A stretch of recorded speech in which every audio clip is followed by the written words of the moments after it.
ভট্টাচার্য এবং সেই কবিতার কথা মিলিয়ে মিলিয়ে সুন্দর একটা স্কেচ, একটা ছবি এঁকে দিয়েছিলেন সুকান্ত ভট্টাচার্য। এখন তারপরেই মনোজ ভট্টাচার্য জানতে পারেন যে তারই সহপাঠী স্কটিশ চার্চ কলেজে কবি সুভাষ মুখোপাধ্যায়। তখন তরুণ বয়স, 21-22 বছর বয়স, মোটামুটি বেশ কিছু কবিতা ছাপা হয়েছে সুভাষ মুখোপাধ্যায়।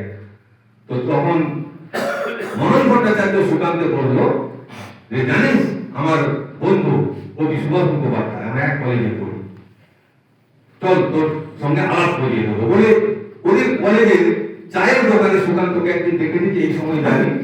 তো ওরা চারজন বন্ধু মিলে গল্প গুজব করছে, সুকান্ত সেখানে গেল, কিন্তু সামনে থেকে একজন কবিকে দেখে বোবা হয়ে গেল সুকান্ত, কোনো কথাই সেদিনে বলতে পারেনি।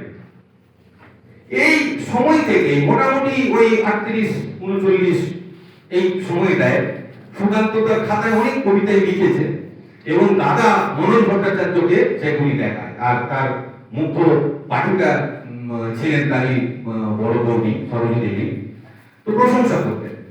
তো এই মনোজ ভট্টাচার্যই সুকান্তের কবিতার খাতা তার বন্ধু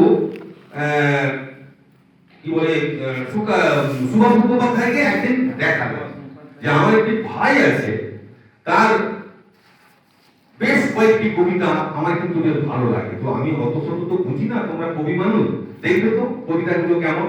তা সেই সুভাষ মুখোপাধ্যায় থেকে অবাক, তাজ্জব হয়ে গেছে যে এই বয়সে একটা ছেলে এরকম কবিতা লিখতে পারে, প্রথমে বিশ্বাসই করেন। তারপরে দেবীপ্রসাদ চট্টোপাধ্যায়, তার হাত ঘুরে কবি বুদ্ধদেব বসুর কাছে সুকান্ত ভট্টাচার্যের কবিতার খাতায় গেছে, উচ্ছ্বসিত প্রশংসায় প্রশংসিত হয়েছে সেই সব কবিতা। এবং তারপরে পরেই তার এই কবিতা পত্রিকায় তার লেখা ছাপা হয় এবং আমার জীবনে বসন্ত এসেছিল এই ধরনের একটি কবিতা যখন তার প্রথম প্রকাশিত হলো একটা বেশ বড় কবিতায়, এক উচ্ছ্বসিত হলেন, অনেক প্রাণিত হলেন সুকান্ত ভট্টাচার্য এবং তারপরে তো ইতিহাস তিনি কবিতার জগতে ঘটে গেলেন। এইবারে এই সময়, বেশি সময় নেওয়া যাবে না, আমাদের অরুণাভ ঠিকই বলেছে যে অ্যাকচুয়াল সুধার কবি দৈনিকের কবিতাকে বলা যায়। তো সুকান্ত নিজেই তো স্বীকার করেছেন তার ওই কি বলে রবীন্দ্রনাথের প্রতি যে কবিতায় তিনি নিজেই বলছেন, আমি এক দুর্ভিক্ষের কবি, প্রত্যহ দুঃস্বপ্ন দেখি মৃত্যুর সুস্পষ্ট হচ্ছে, আমার বসন্ত কাটে খাদ্যের শান্তি প্রতীক্ষায়, আমার বিনিদ্র রাতে সতর্ক সাইরেন ডেকে যায়, আমার রোমাঞ্চ লাগে অযথা নিষ্ঠুর রক্তপাতে, আমার বিস্ময় জাগে নিষ্ঠুর শৃঙ্খল বইটা। তাই অগ্রজ প্রতিম কিন্তু রাজনৈতিক কর্মী। ইতিমধ্যে সুকান্ত যোগ দিয়েছেন ভারতের কমিউনিস্ট পার্টিতে, আক্ষরিক অর্থে একদম সাম্যবাদী চেতনায় ঋদ্ধ হয়েছেন।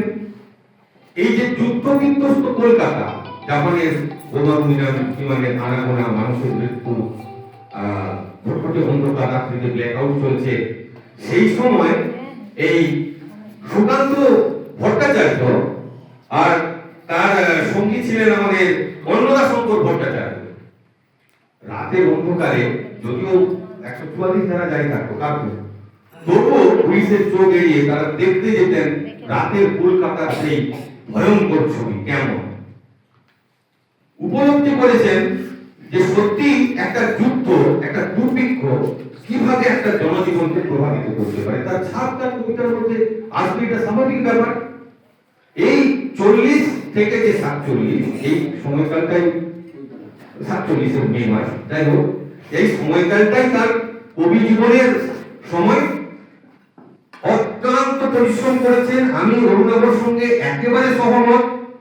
সুকান্ত যদি এই কমিউনিস্ট পার্টির জন্য, শুধু তো একটা রাজনৈতিক দলের সঙ্গে থেকে কর্মী হিসেবে কাজ করা নয়, ভাবা যায় না তখন ভারতের স্বাধীনতার স্পৃহা কিশোর বয়স থেকে এমন তার মনের মধ্যে লেগেছিল, কিশোর বাহিনী গঠনের ভাবনাটা সুকান্তেরই।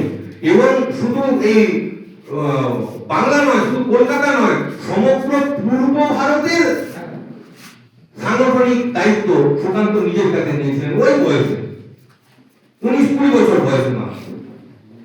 তো এই পার্টির কাজ করতে গিয়ে, এবং এই পার্টির কাজ মানে কিন্তু এখনকার দিকে রাজনীতি করা নয়, তখন সুকান্ত ভট্টাচার্য এবং তার সহযোগী যারা, তাদের লক্ষ্যটাই হচ্ছে ভারতবর্ষকে স্বাধীনতা এনে দেওয়া, শোষণ থেকে মুক্ত করা ভারতবাসীকে,